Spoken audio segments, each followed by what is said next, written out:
भारतीय संविधान के निर्माता, चिंतक, समाज सुधारक डॉक्टर भीमराव अंबेडकर भारत की बड़ी शख्सियतों में से एक थे।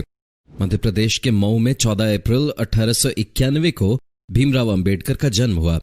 बाबा साहब वो हैं जिन्होंने देश से छुआछूत, जातिवाद को मिटाने के लिए बहुत से आंदोलन किए। इन्होंने अपना पूरा जीवन गरीबों को दे दिया। दलित और पिछड़ी जाति के हक के लिए इन्होंने कड़ी मेहनत की। आजादी के बाद पंडित जवाहरलाल नेहरू की कैबिनेट में पहली बार अंबेडकर को लॉ मिनिस्टर बनाया गया था, लेकिन फिर भी भीमराव अंबेडकर के बारे में आज भी पूरा भारत नहीं जानता है। तो दोस्तों, आइए आज हम भारत के संविधान निर्माता भीमराव अंबेडकर के बारे में जान लेते हैं। लेकिन दोस्तों, अगर आपने अभी तक हमारे चैनल को सब्सक्राइब नहीं किया है तो नए वीडियो के अपडेट्स के लिए जल्दी कर लें। दोस्तों, भीमराव अंबेडकर के पिता का नाम रामजी मलोजी सकपाल और माता का नाम भीमाबाई था।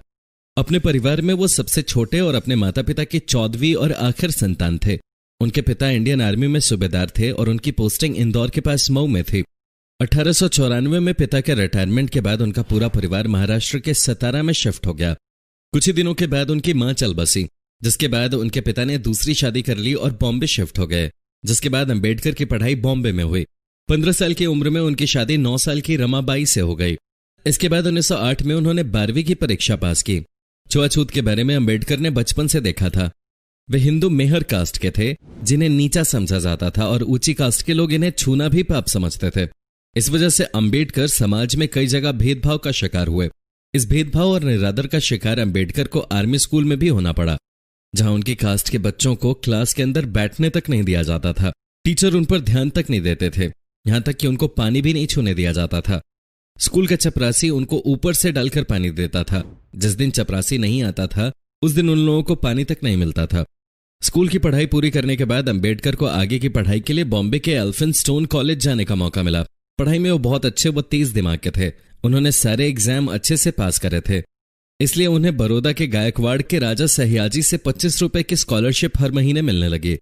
दोस्तों, अगर आप किसी स्पेशल टॉपिक पर कोई वीडियो देखना चाहते हैं तो कमेंट बॉक्स में कमेंट कर टॉपिक का नाम जरूर बताएं। उन्होंने राजनीति विज्ञान और अर्थशास्त्र में 1912 में ग्रेजुएशन पूरी की। उन्होंने अपने स्कॉलरशिप के पैसे को आगे की पढ़ाई में लगाने की सोची और आगे की पढ़ाई के लिए अमेरिका चले गए। अमेरिका से लौटने के बाद बड़ौदा के राजा ने उन्हें अपने राज्य में रक्षा मंत्री बना दिया, लेकिन यहां भी छुआछूत की बीमारी ने उनका पीछा नहीं छोड़ा। इतने बड़े पद पर होते हुए भी उन्हें कई बार निरादर का सामना करना पड़ा।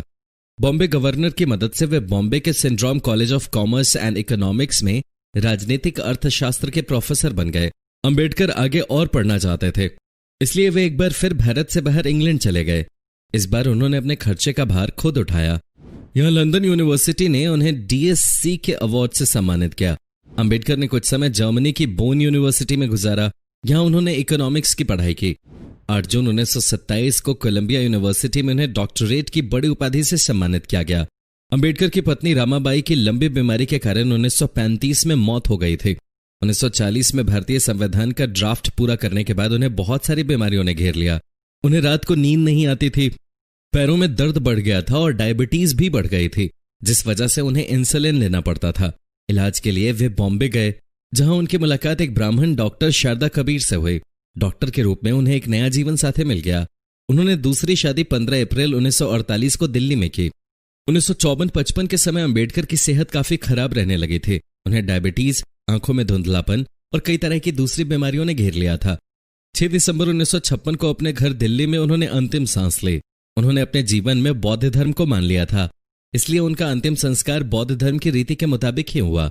1950 में अंबेडकर एक बौद्धिक सम्मेलन में हिस्सा लेने श्रीलंका गए। वहां जाकर उनका जीवन बदल गया। वे बौद्ध धर्म से अत्यधिक प्रभावित हुए और उन्होंने धर्म रूपांतरण की ठान ली। श्रीलंका से भारत आने के बाद उन्होंने बुद्ध और उनके धर्म के बारे में किताब लिखी और अपना धर्म बदल लिया। अपने भाषण में अंबेडकर हिंदू रीति रिवाजों और जाति विभाजन की घोर निंदा करते थे। 1955 में उन्होंने भारतीय बौद्ध महासभा का गठन किया। उनकी बुक बुद्ध और उनका धर्म का विमोचन उनके मरणोपरांत हुआ। भीमराव अंबेडकर को संविधान गठन कमेटी का चेयरमैन बनाया गया। उनको स्कॉलर और प्रख्यात विधिवेत्ता भी कहा गया। अंबेडकर ने देश की अलग अलग जातियों को एक दूसरे से जोड़ने के लिए एक पुलिया का काम किया। वे सबके समान अधिकार की बात पर जोर देते थे।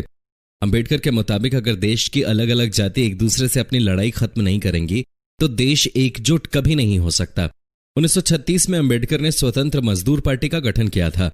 1937 के केंद्रीय विधानसभा चुनाव में उनकी पार्टी को 15 सीट की जीत मिली।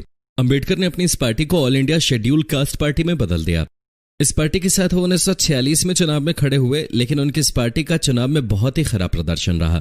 दोस्तों, आप अभी क्या कर रहे हैं हमें नीचे कमेंट करके जरूर बताएं और इस वीडियो को लाइक और शेयर करना ना भूलें। अगर आप ये वीडियो फेसबुक पर देख रहे हैं तो हमारे पेज को लाइक कीजिए, अगर यूट्यूब पर देख रहे हैं तो हमारे चैनल को सब्सक्राइब कीजिए।